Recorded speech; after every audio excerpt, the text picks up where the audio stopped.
ایک شکاری نے کنڈی میں گوشت کی بوٹی لگا کر دریا میں پھینکی۔ ایک مچھلی اسے کھانے دوڑی۔ وہیں ایک بڑی مچھلی نے اسے روکا کہ اسے منہ نہ لگانا، اس کے اندر ایک چھپا ہوا کانٹا ہے جو تجھے نظر نہیں آ رہا۔ بوٹی کھاتے ہی وہ کانٹا تیرے حلق میں چبھ جائے گا جو 1000 کوششوں کے بعد بھی نہیں نکلے گا۔ تیرے تڑپنے سے باہر بیٹھے شکاری کو اس باریک ڈوری سے خبر ہو جائے گی۔ تو تڑپے گی، وہ خوش ہوگا۔ اس باریک ڈور کے ذریعے تجھے باہر نکالے گا، چھری سے تیرے ٹکڑے کرے گا، مرچ مسالہ لگا کر آگ پر ابلتے تیل میں تجھے پکائے گا۔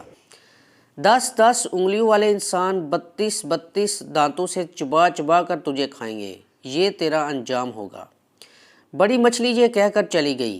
چھوٹی مچھلی نے دریا میں ریسرچ شروع کر دی۔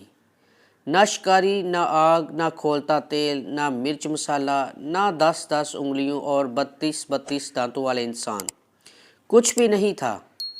چھوٹی مچھلی کہنے لگی، یہ بڑی مچھلی ان پڑھ، جاہل، پتھر کے زمانے کی باتیں کرنے والی، کوئی حقیقت نہیں اس کی باتوں میں نے خود ریسرچ کی ہے، اس کی بتائی ہوئی کسی بات میں بھی سچائی نہیں، میرا ذاتی مشاہدہ ہے۔ وہ ایسے ہی سنی سنائی نام نہاد غیب کی باتوں پر یقین کیے بیٹھی ہے۔ اس ماڈرن سائنسی دور میں بھی پرانے فرسودہ نظریات لیے ہوئے ہے۔ چنانچہ اس نے اپنی ذاتی مشاہدے کی بنیاد پر بوٹی کو منہ میں ڈالا، کانٹا چبھا، مچھلی تڑپی، شکاری نے ڈور کھینچ کر باہر نکالا۔ آگے بڑی مچھلی کے بتائے ہوئے سارے حالات سامنے آ گئے۔ انبیاء علیہ السلام نے انسانوں کو موت کا کانٹا چبھنے کے بعد پیش آنے والے غیب کے سارے حالات و واقعات تفصیل سے بتا دیے ہیں۔ بڑی مچھلی کی طرح کے عقل مند انسانوں نے انبیاء کی باتوں کو مان کر زندگی گزارنا شروع کر دی۔ چھوٹی مچھلی والے نظریات رکھنے والے انبیاء کا راستہ چھوڑ کر اپنی ظاہری ریسرچ کے راستے پر چل رہے ہیں۔ موت کا کانٹا چبھنے کے بعد سارے حالات سامنے آ جائیں گے۔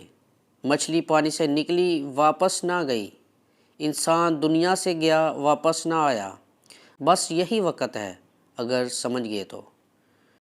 ناظرین، اگر ویڈیو پسند آئی ہے تو اسے لائک اور شیئر کر دیں، اور جنہوں نے چینل کو سبسکرائب نہیں کیا وہ چینل کو سبسکرائب کر لیں۔ جزاک اللہ۔